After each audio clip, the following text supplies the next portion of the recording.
thousands of left-wing activists assaulted or insulted or threatened to kill police officers, journalists, passers-by, puppy dogs, innocent children, President Trump, and the entire United States of America, whereas evil fascist white supremacists pleaded with their 20 followers to cease their hateful ways and live in peace and harmony with all mankind.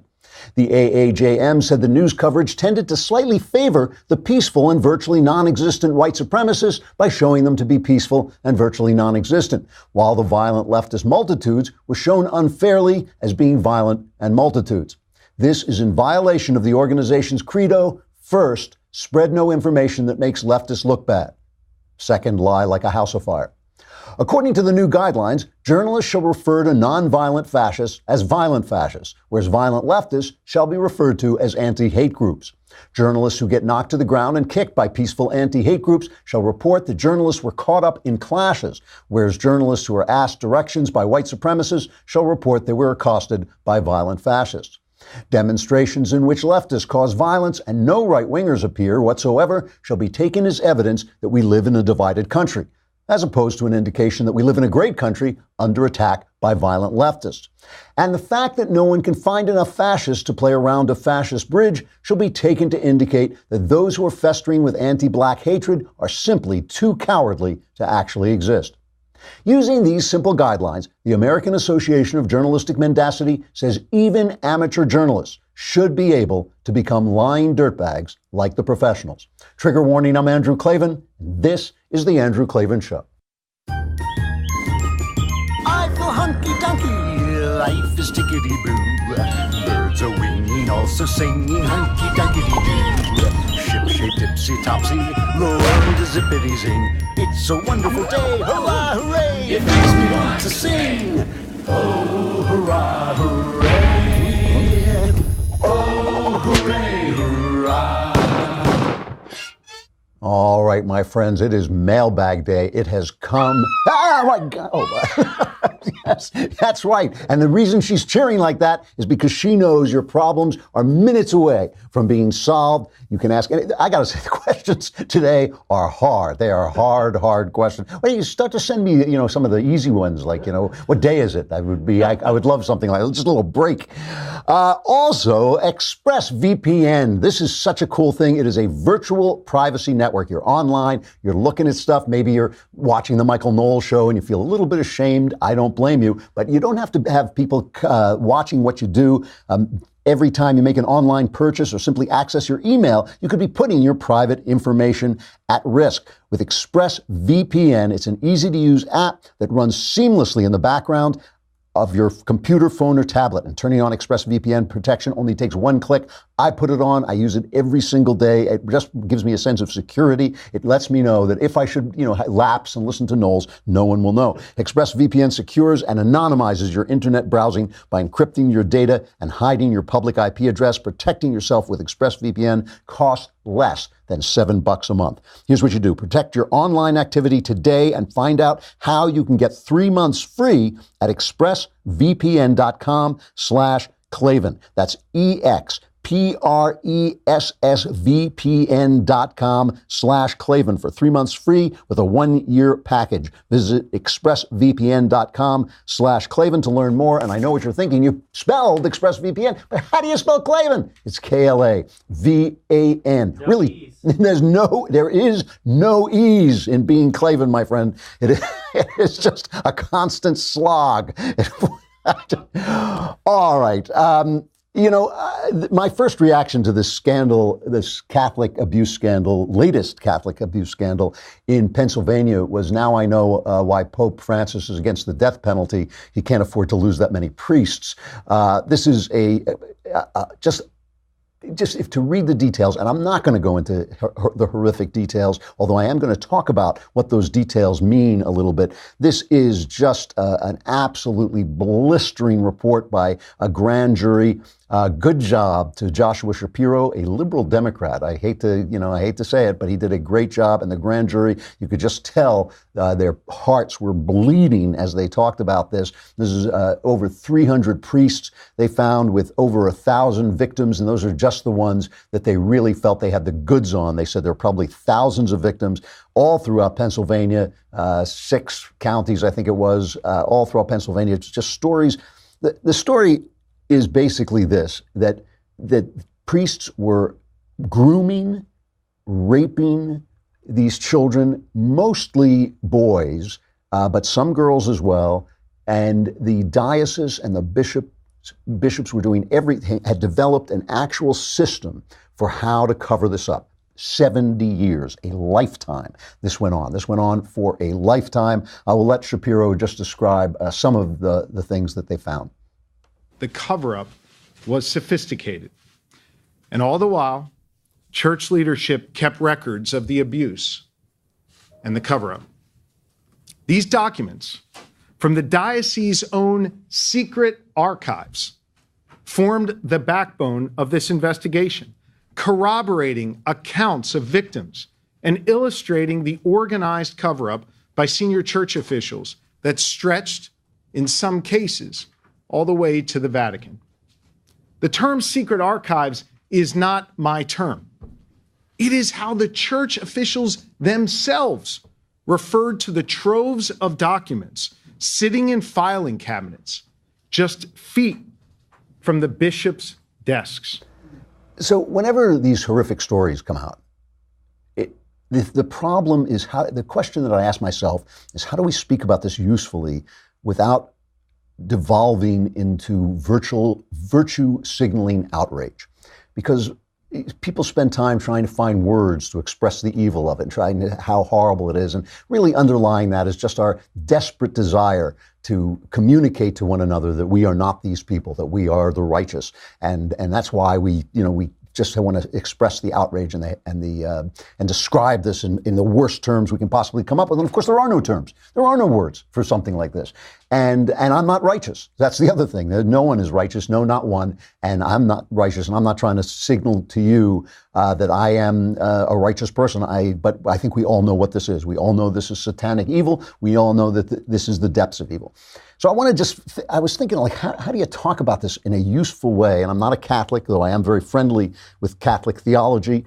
But let me just talk about some of this stuff. I mean, every mailbag day, I make the same joke. I say that these answers will change your life, possibly for the better. And the basis of that joke, as I've explained before, is that when you say to somebody, this will change your life, it is immediately taken as a positive thing. Even if you're talking to Tom Cruise, right, who's the richest, biggest superstar on earth, can have anything he wants, and people treat it. If you say to him, hey, Tom, read this book, it'll change your life, he'll read the book. He will read the book. Why? Because all of us know that we are not who we're supposed to be. This raises profound questions. That means, who is it that you're supposed to be? What is the perfect Andrew or John or Mary who you are not?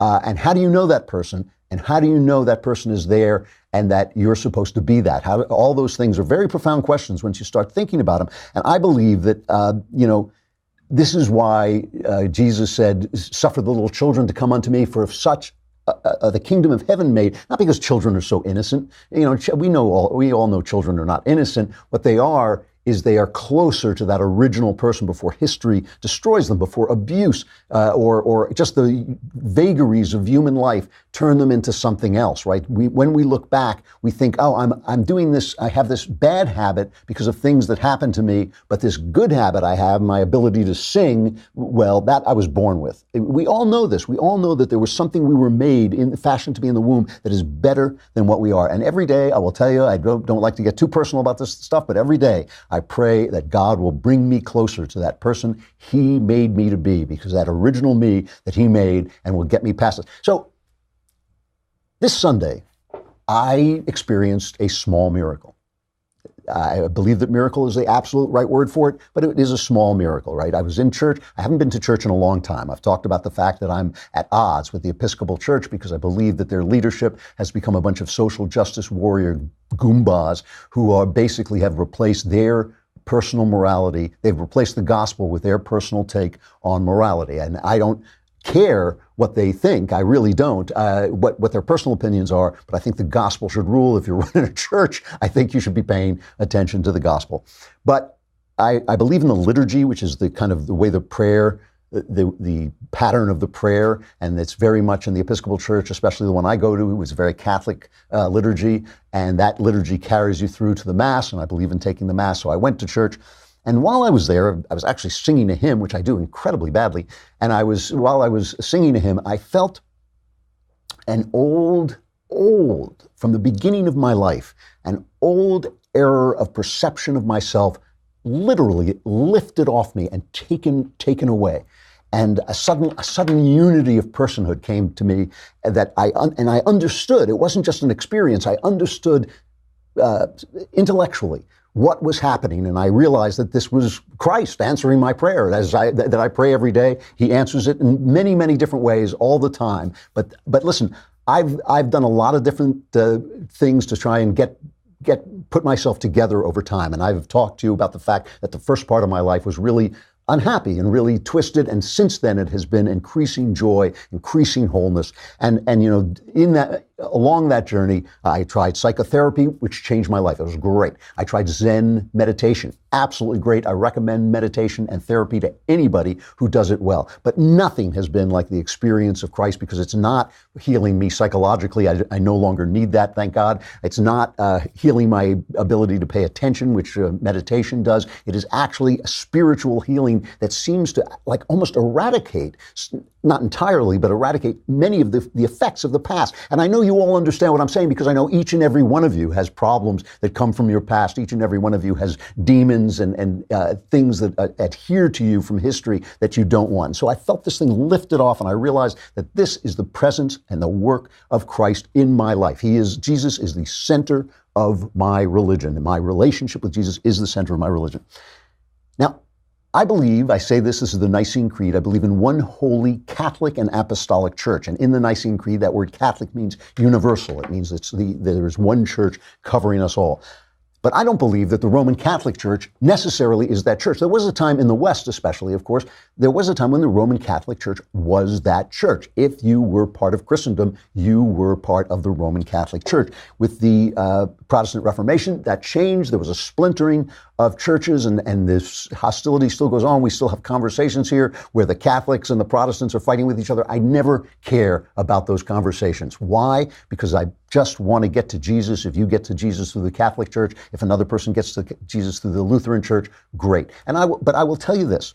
Catholics are always telling me, jokingly, but still kind of annoyingly, are always telling me they are the one true church. I don't believe that, but I do believe when they call it the mother church, that it is the mother church. All the other churches come from the Catholic Church. And even the most anti-Catholic theologian I know, who's probably our God King, Jeremy, he is a Catholic. He doesn't know it, but he's a Catholic. He's really arguing at the fringes of Catholicism. It is really Catholicism that explained and created the structure of Christianity, Western Christianity as we know it, and all the other churches came out of rebelling against that. So in the same way you can rebel against your mom, you're still come out of your mom. And the Catholic Church remains the Catholic Church, and that makes it the mother of churches, and that makes it all of our business. That is why we all pay attention to the Pope. That is why we all have a stake in what happens there.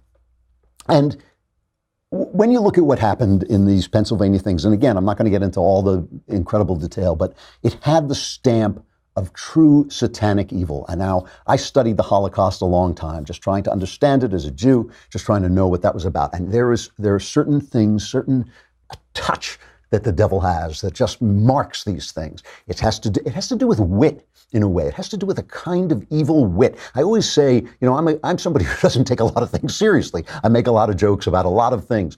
And I always say everything in life is funny except other people's suffering. And the reason I say that is because we're all joking at at the world's corruption. We're all joking at the terrible things that people do. And why is that funny? It's funny for the same reason it's funny to see a guy in a tuxedo slip on a banana peel. Same thing I started out by saying. We all know we're supposed to be something better than we are. And when we see a politician taking money and selling services, when we see people abusing each other, there's something like funny about watching somebody who should be an angel descending into corruption. But when you're laughing at that, you're laughing along with God, because God is looking at this thing and saying, oh man, it's right here for you. All the good stuff is right here for you, and you're going that way, and there's something comical about that. But when you look at it from the other side, and you look at the people who are being hurt by that corruption, you look at the people who are being hurt by that cruelty, you're looking at the people who get hurt, it stops being funny, right? That's when you're not laughing with God. That's another kind of laughter. And there's something about the way these priests abuse these children that had a kind of wit to it, a kind of invention to it, that is always, to me, the mark of evil, the mark of true, genuine evil. You know, they used to yell at me here at the Daily Wire when we'd get in these arguments backstage. Now they yell at me because they think I'm a little too easy on Trump sometimes. But then they would yell at me because they thought I was too easy on Obama, because I would never say Obama was evil. I used to say, look, I've seen evil. I really have. I've sat across the table from people who would put a bullet in your kneecap. I know what evil looks like. Obama was a goon. He was a corrupt guy in a lot of ways, and he was ignorant of what makes the country work, but he was not an evil person. This stuff is the real deal. This is the real deal. And what does it do? You know, what does it do? It puts up a barrier. I was talking about the work of Christ in my life. That's what I started out talking about.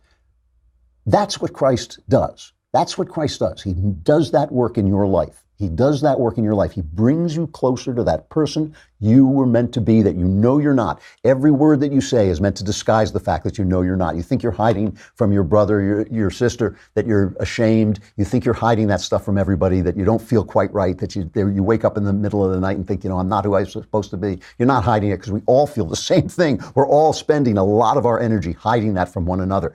But you can't hide it from Christ. He will help you. He will bring you closer. But when you can look at the Catholic Church and say that this is what it is, that the mother of churches is this, that gets in the way. That what's the word? Disgraces the word of God. I won't say it. I won't say it. Let Jesus say it. This is what he said. He said, "What sorrow awaits you, you teachers of religious law, and you Pharisees, hypocrites, for you shut the door of the kingdom of heaven in people's faces. You won't go in yourselves, and you won't let others enter either. What sorrow awaits you, teachers of religious law, and you Pharisees, hypocrites, for you cross land and sea to make one convert, and then you turn that person into twice the child of hell you are yourselves." So listen, I listen to Catholics. You know what? Let's pause here for just a minute, and CBS had interviews with the victims. Just pause here for just a minute and let them talk about what happened to them when they were children. And you'll see they're grown-ups, and one of them is the mother of a boy who died, and it starts with her. My son was 15 when it started. His hell was right here on earth. Judy Devon says the death of her son Joey 3 years ago can be traced to what happened to him as a teenager. Because of the way he was, and I'm not going to say abused, I'm going to say the way he was raped. At age 17, his back was injured. There was nothing they could do surgically. And because of the pain medication, his death was caused by an accidental overdose. The word abuse gets thrown around. We're talking rapes. Julianne Bort and Mary McHale both say they were molested by priests at their Catholic high schools. My abuser, when he took his collar off, he told me that he could do whatever he wanted to do. And you believed him, your child. And I believed him, yeah. The collar is still a trigger for me. They murdered something in me. Something died. Everything I believed died.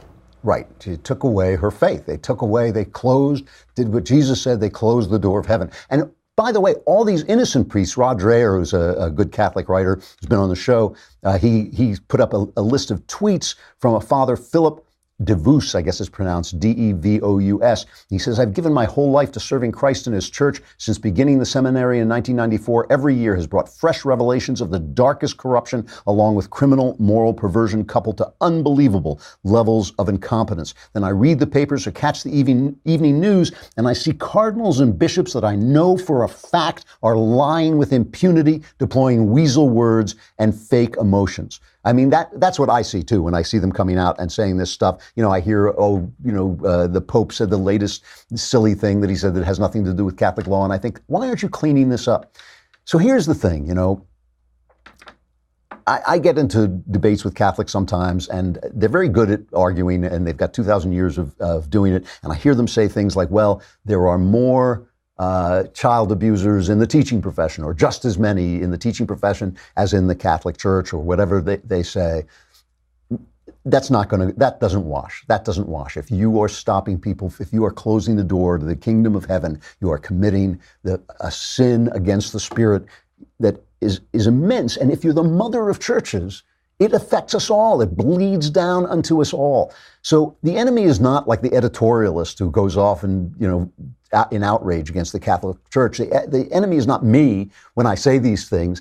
The enemy is the devil who is in your church. He is in your church. This has got to be pulled up root and branch. I mean, it shouldn't be, God bless Joshua Shapiro, the AG in Philadelphia, for the work he's doing. It shouldn't be a guy named Shapiro who's doing this work. It should be a guy in the church. Your Pope should be doing this every day. This is the work he has been given to do. This is 70 years of cover-up, 70 years of rape, 70 years of taking away from people their path into the kingdom of God. That little miracle that happened to me on Sunday and has been happening to me ever since I accepted Christ in my life. You are depriving people of that by every day this is allowed to go on. This evil is evil in a million ways, but mostly not just for the people it destroys, of course, but also for the fact that it keeps others. It destroys the pathway of faith to God. And it is on the Catholic Church now to go after this root and branch. This can't be about a bunch of, as the priest said, weasel words. It can't be about a bunch of posing. I mean, it's the Boston Globe is exposing this, and that was like 10, 15 years ago. And now the Philadelphia AG is exposing this. This is the work of the Pope. This is the work of the church, and they should be doing it. And they should be doing it for us all. We are all depending on you because you are the mother of all churches. I also just want to talk for a minute about Trump's this thing that Omarosa, it's all ridiculous, but I don't want to get into this place where Omarosa is saying there's a tape of Trump saying the N-word. And I don't know, Sepp Gorka was on yesterday saying that there was such a tape. It would be out by now, and I don't even want to debate it. I'm sure that Donald Trump has said some terrible, terrible things. He says terrible things all the time. I hear him say terrible things. I see him tweet terrible things. I will say, if he's a racist, a true racist, a guy who's out to do harm to black people, he is the worst racist in history because black people are doing great in the Trump administration. He is elevating them. I truly don't think, as I said before, I think if you're for him, he's for you. If you're against him, he's against you. That's the way Trump works. But I do want to say this about the N-word, okay? George Carlin, I think back in the 60s, famous countercultural comedian. He kind of got swept up in the 60s counterculture, and he became this famous countercultural comedian. He used to do this routine called the 7 words you can't say on television. And he strung together every dirty word and just repeated them over and over again. And the idea was they had no meaning. It was just us saying, that these were dirty words. They weren't really dirty words.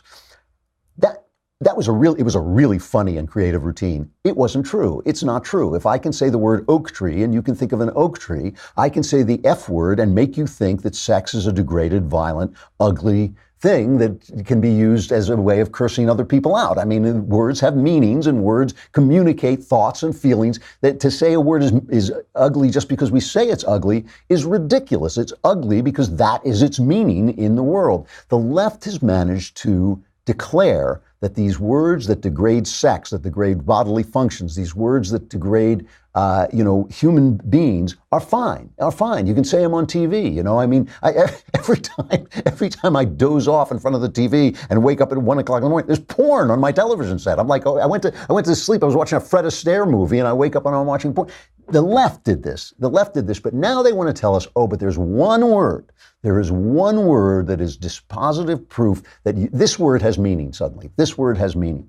And all I want to say about this is that when you have, let's play this. You have Dumb and Dumber, Chris and Don from CNN. These two guys, seriously, I think they're made of cement from the neck up. They're telling us that the violence that leftists commit is fine. I played a little of this yesterday, but here's the two of them doing it together. The law will take care of what you do to me and what I do to you.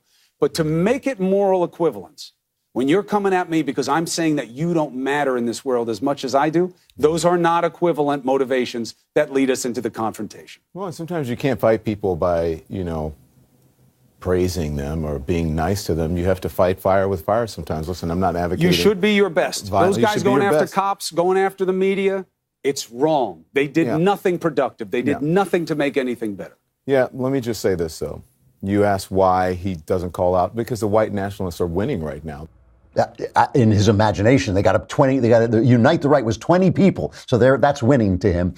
Now let's listen to Chris Cuomo talk about the fact that Trump responded to Omarosa in typical fashion by calling her a dog in one of his tweets. And this is something, by the way, they're making it about race, but this is something he said about a lot of people. There's a word he uses which means, I think it means a failure. It's the old phrase that dog won't hunt. It's kind of like that thing. But it's ugly. It's an ugly thing to call somebody, and especially a woman. So here's Chris Cuomo reacting to that.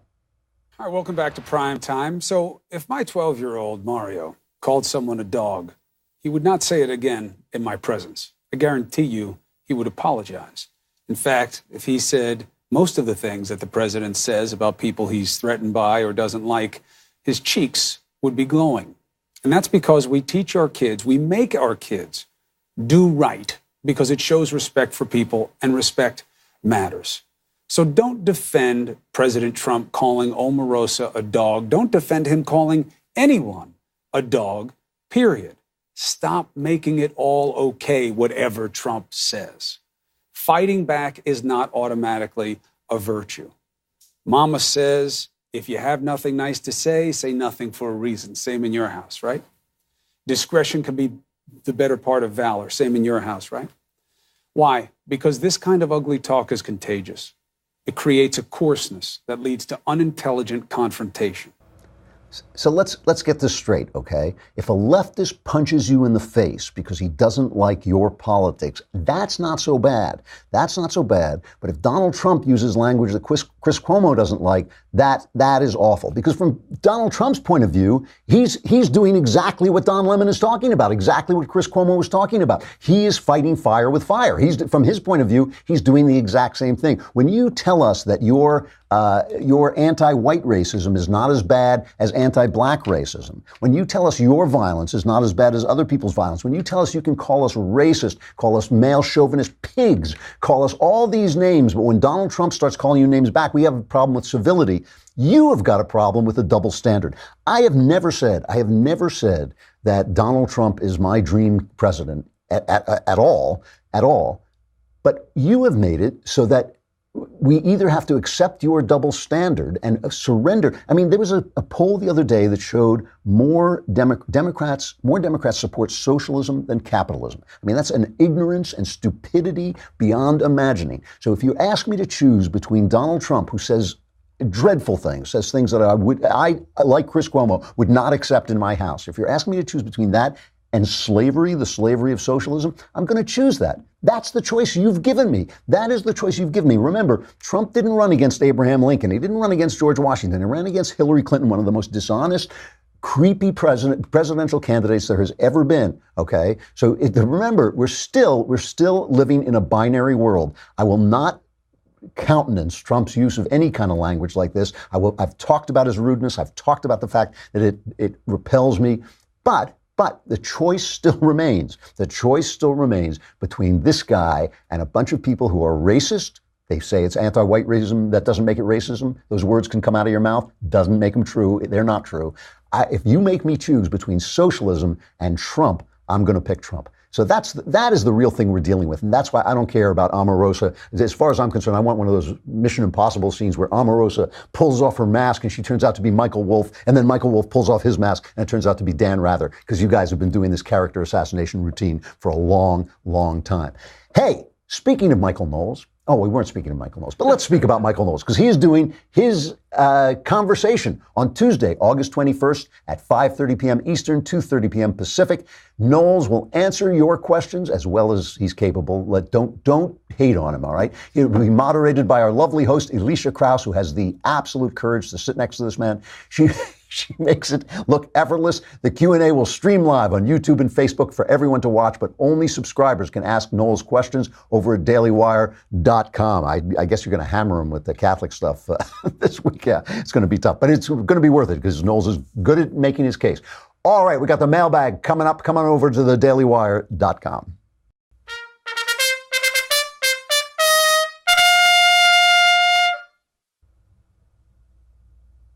All right, the mailbag.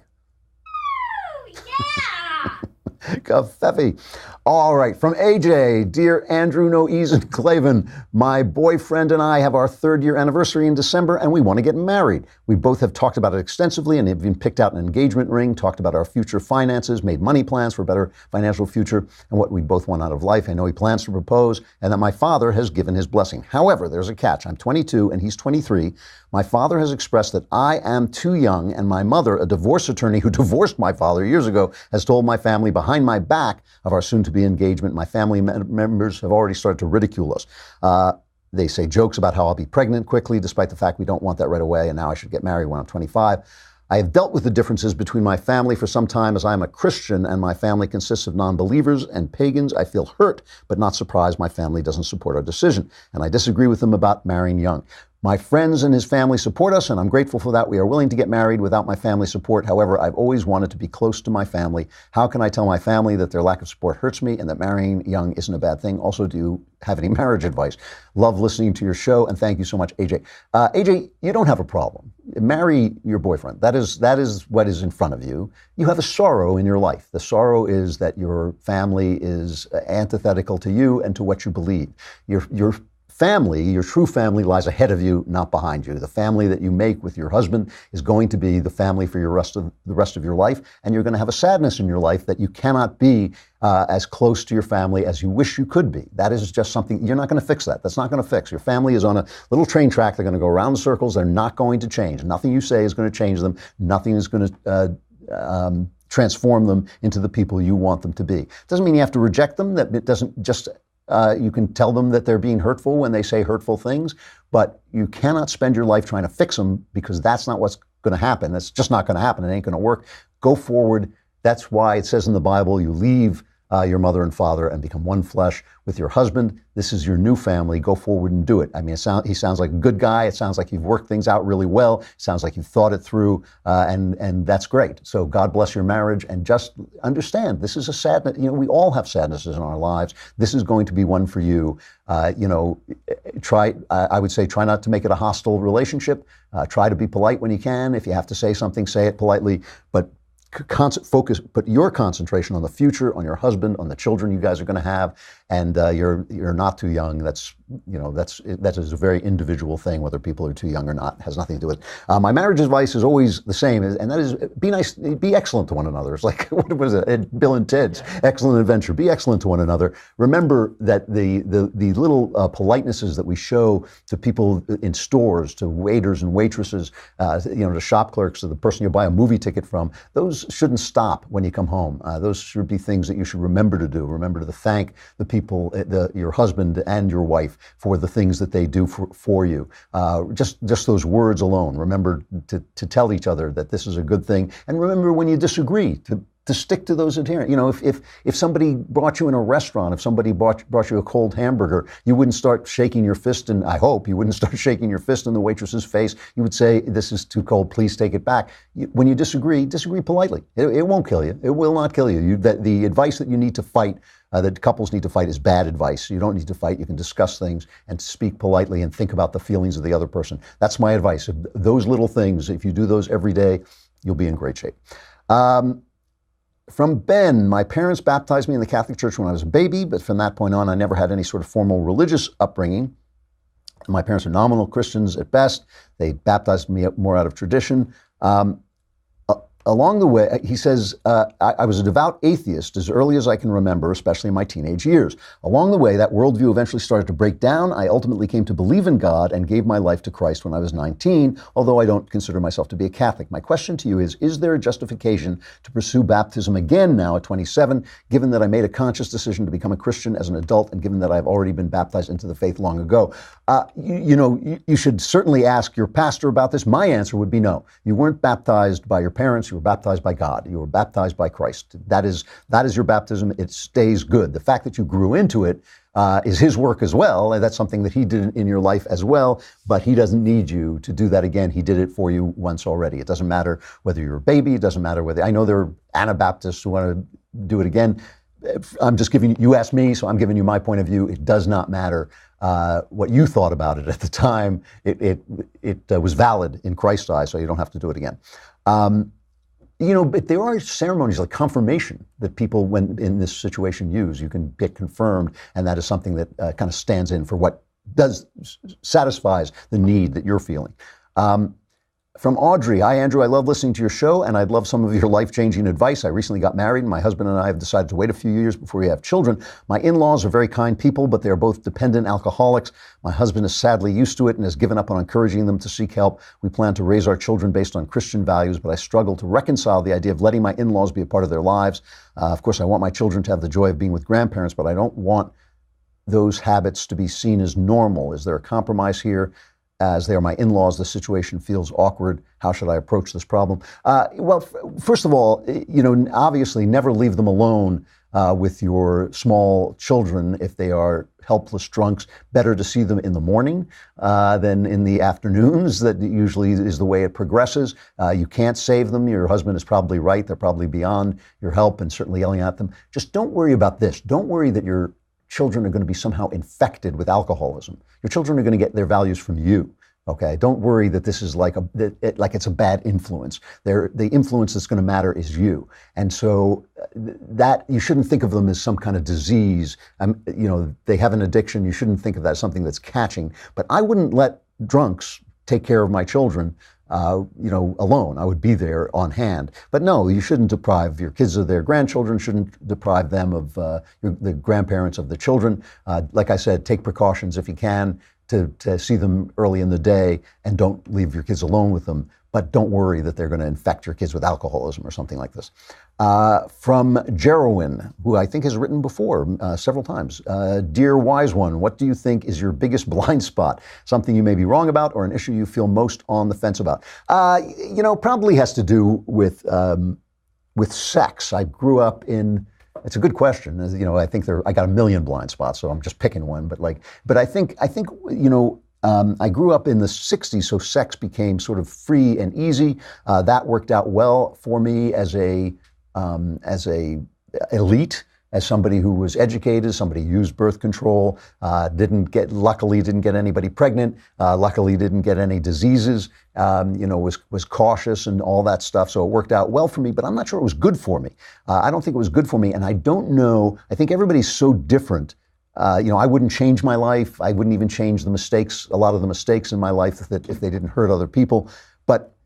But I think everybody's so different that it's hard for me to talk about one-size-fits-all sexuality. And yet I think that sometimes, because I was an elite and because I was protected from the ravages that a simple act like sex can create in people's lives, I think I sometimes have de-emphasized it in living a good life and how you do it. I mean, obviously, I want people to treat each other well. I don't particularly think it's a great idea to be sleeping with people you don't know. I think that is degrading. But I also know that life is filled with errors and mistakes that make you who you are. And so I just sometimes wonder if there's I don't want to become a one-size-fit-all person. I certainly don't want to become a condemnatory person. But I sometimes wonder if I don't speak enough about the fact that your body is your experience of you in the world. That is, your body is your experience of your spirit in the world, and it is worth taking care of, and it matters what you do with it. And so sometimes I think like I haven't quite developed a theology of the body. I've developed a theology of my body. That's important. I live a conservative life. I live a life with my wife. That is my life. As I always say, my sex life is just my wife in Game of Thrones. That's it. But in terms of how to communicate that to other people, I'm not always sure I do as good a job as I want to. All right, let's see, we got time. From Jamie, great wise one, Klavan, I am in need of your assistance. I am 20 and currently dating a girl 18 who is extremely sweet and kind. However, she doesn't have much drive towards her future in terms of education and is not someone I can discuss concepts like philosophy, politics, and such without feeling like I have to educate her on the subject before we can even begin to discuss. Anyway, I'm at a bit of a crossroads of either waiting and seeing if she matures intellectually or breaking off the relationship as painlessly as possible and searching for a better match. She's an amazing person. I don't want to hurt her if I can avoid it, but I also need to factor in my own happiness. Thank you. Well, I think that the giveaway here for me is factor in my own happiness. It doesn't sound like you're happy. It doesn't sound like this is a satisfying relationship to you. I have seen happy relationships in which one person was intellectual and the other person wasn't, and they provided other things, but that doesn't sound like you're satisfied. From what I'm reading here, if you're factoring in your own happiness, you want this woman deserves a husband. If she's as great as you say, and I have no doubt she is, she deserves a husband who is as made as happy by her as she is by him, and you don't sound like that guy. So you say hurting her, it will hurt her if you leave, but it'll hurt her a whole lot worse if she marries somebody who's unhappy with her and who looks down on her and doesn't think she can measure up intellectually. So that's what sounds to me like is going on in your head, and if that's true, it is always best to get out of these things faster. Women are working on a time, on a schedule, not like men. They have their bodies are on a schedule, and so you really should not be stringing her along. And that's what it sounds like to me, just reading it from that letter. If I'm wrong, but that's what I hear. From Parker, atheists always say that if the Jews are the chosen people of God, why don't they accept Jesus Christ as a Savior? I think that's a moderately okay point. How would you rebut that? I have a theory about this that not only does nobody else agree with, but everybody hates and finds offensive. So I'm absolutely certain I must be right. When you have offended everybody, you know that you're probably either utterly wrong or in the right. In the letters of Paul, I believe, it says that the body of Christ has many members, right? And each person does something different in the body of Christ. And we all belong to the body of Christ, but that doesn't mean we all have all the gifts that Christ gives. And I think that is obviously the case, and that it is obviously a way of looking at the world that's very important. And when we see people we disagree with, instead of thinking this person is just out there, does not belong to the body of Christ, maybe what we should be thinking is, oh, maybe this is a different part of that body that I'm not seeing. I have a theory, and again, I know I'm going to get hammered for this, but it is my theory. I have a theory that the Jews without knowing it, are the part of the body of Christ that doubts. Doubt is one of the most underrated emotions in the life of faith. Doubt is what moves you forward. Without doubt, you become a self-referential blowhard who just knows what he knows and doesn't want to listen to anybody else. With doubt, you're constantly questioning why your faith hasn't taken you to the next level, why there's evil in the world. With doubt, you start to ask these questions that deepen your faith and make it richer and richer. And we can see by the way the Jews have been treated by Christendom that the Jews have stood as a rebuke to Christendom, and that they've mistreated their father religion. And so that, I think, especially after the Holocaust, that has caused the church to reflect, and it has caused the church to know itself in ways that may be kind of uncomfortable. And on the Jews side, well, we're not part of the body of Christ at all. Well, I believe that the Jews have been deeply changed, but Judaism has been deeply changed by Christianity. They don't like to admit it. They like to think that Christianity is just Judaism by other means, but I believe that Judaism has been deeply changed by Christianity as well. And so this seems to me possible that the Jews are a part of the body of Christ, even in their non-belief. And that is something that just drives everybody crazy when I say it, but it's my theory. I do also believe that the Jews have a relationship with God that is special, and that it doesn't change. God doesn't break his promises. He doesn't say, you're my chosen people. Oh, too bad. I'm pulling the trap door on you. That's not the way it works. So I believe that it's going to work out for the Jews. I don't know how. I don't pretend to know how, but I believe it's okay. And as I always tell Shapiro, if we have to, we're going to smuggle them in. That's how it's going to be. All right. I got to stop there. We'll go to Tickety Boo News.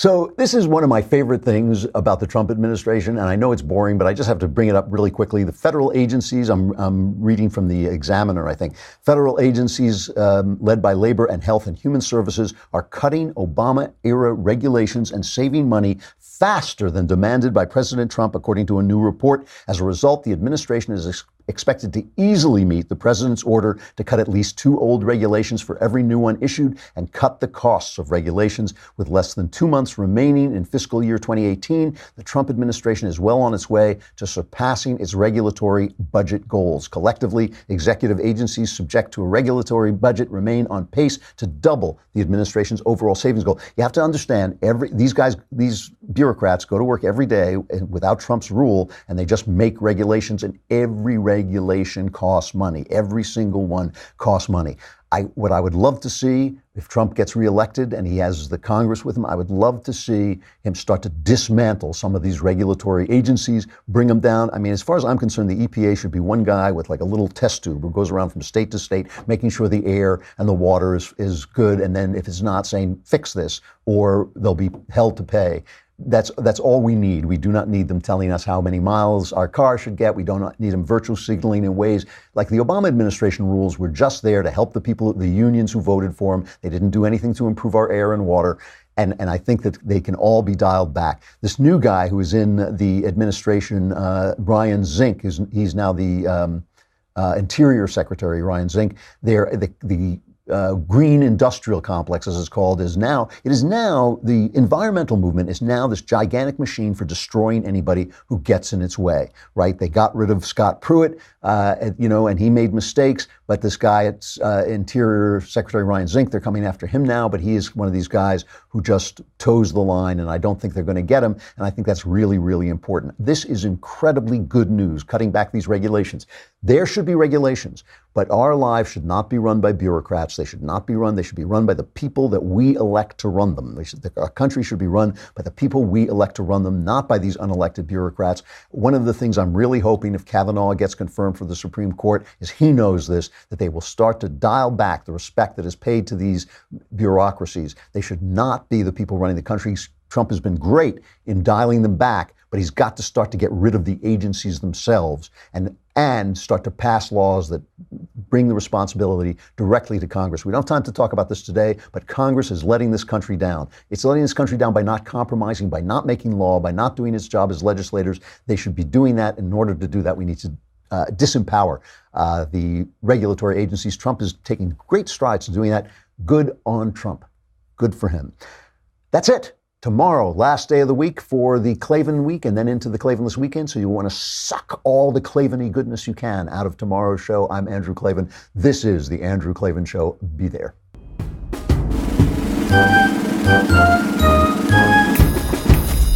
Oh, hooray, hurrah. The Andrew Klavan Show is produced by Robert Sterling. Executive producer, Jeremy Boring. Senior producer, Jonathan Hay. Our supervising producer is Mathis Glover, and our technical producer is Austin Stevens. Edited by Emily Jai. Audio is mixed by Mike Cormina. Hair and makeup is by Jesua Alvera. The Andrew Klavan Show is a Daily Wire Forward Publishing production. Copyright Forward